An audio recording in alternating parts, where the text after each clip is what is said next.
नमस्ते, सत श्री अकाल। केम छो? आपको लग रहा है मैं किसी को कॉपी कर रहा हूँ, तो सही लग रहा है क्योंकि ये मेरे को लाइन अच्छा लगता है सलमान खान का। नमस्ते, सत श्री अकाल, केम छो, कसकाय, सलाम वालेकुम। इसमें सब पूरा इंडिया आ जाता है। तो मैं अपने बात स्टार्ट करता हूँ। मैं आज किस टॉपिक पे वीडियो बनाना चाहता हूँ वो मैं बता रहा हूँ।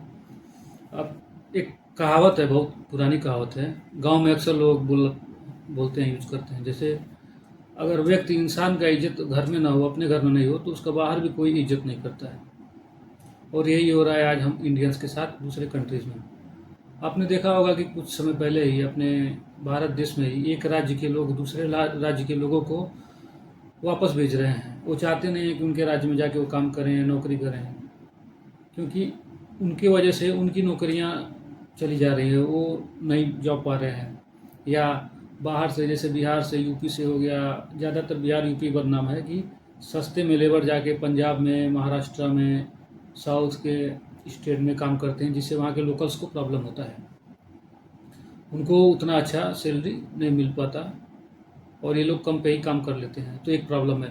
तो इस वजह से भी ये लोग भगाते हैं कि वापस जाओ अपने स्टेट में। तो भाई, इंडिया तो एक देश है, भारत। एक स्टेट का आदमी किसी भी स्टेट में कहीं भी जाके काम कर सकता है। अब आदमी कम सैलरी पे काम करता है, ठीक है, उसकी मजबूरी है। बहुत लोग कम सैलरी पे काम करते हैं, लेकिन ऐसा भी है कि बहुत लोग वहाँ के लोकल से भी ज़्यादा सैलरी पे काम करते हैं, ज़्यादा टैलेंटेड है। बहुत सारे बिहार के, यूपी के लोग हैं जो बड़े से बड़े पोस्ट पे बैठे हैं, अच्छी अच्छी कंपनियों में। और वहाँ के लोकल के स्टेट वाले जूनियर पोजीशन पे या छोटे रोल पे कम सैलरी पे काम करते हैं।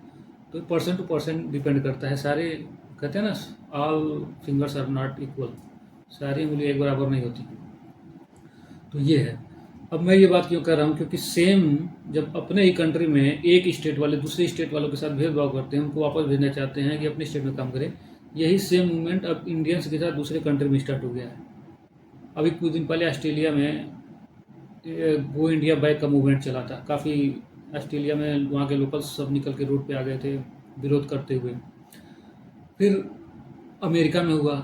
अमेरिका में तो लोग खैर नहीं कर रहे हैं, वहाँ की पब्लिक नहीं कर रही। अमेरिका में डायरेक्ट गवर्नमेंट कर रहा है, H1B वीज़ा के नाम पे। वो चाहता है कि भारत के जो स्किल्ड वर्कर हैं वो अमेरिका में नहीं आए, क्योंकि अमेरिका में जाने से वहाँ के जो अमेरिकी लोकल्स अमेरिकन्स हैं उनको जॉब नहीं मिल रहा है, और ये कम सैलरी पे जाके काम करते हैं उनके अकॉर्डिंग।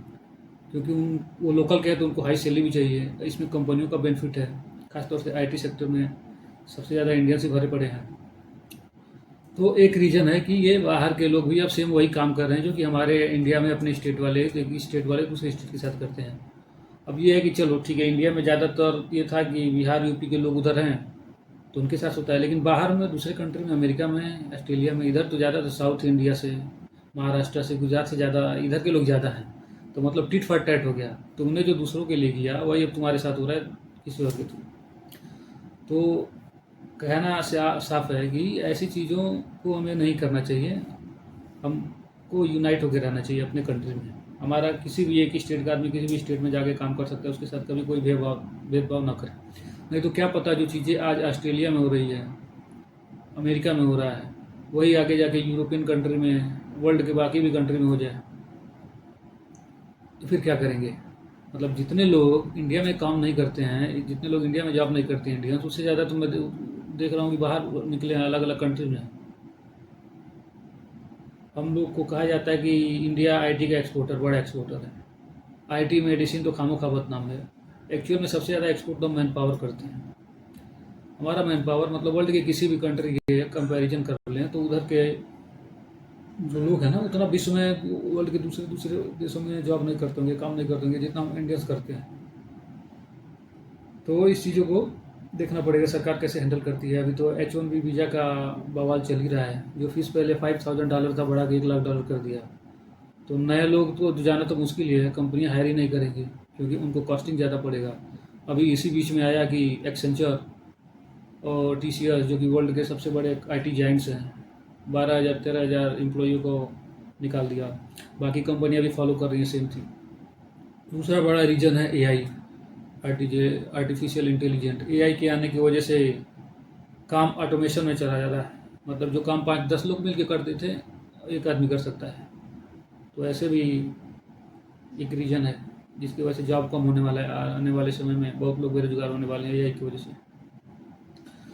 अभी बात करते हैं हम कि इंडिया जो है मैन पावर इतना बड़ा सप्लाई करता है, और दूसरे कंट्री देखिए, चाइना के बारे में देखिए, चाइना सबसे बड़ा मैन्युफैक्चरर है गुड्स का, स्पेशली इलेक्ट्रॉनिक गुड्स का। वर्ल्ड में सबसे ज़्यादा इलेक्ट्रॉनिक गुड्स बनाता है, मल्टी इंजीनियरिंग गुड्स बना के एक्सपोर्ट करता है। हम इंडियंस कहाँ खड़े हैं चाइना के कंपैरिजन में?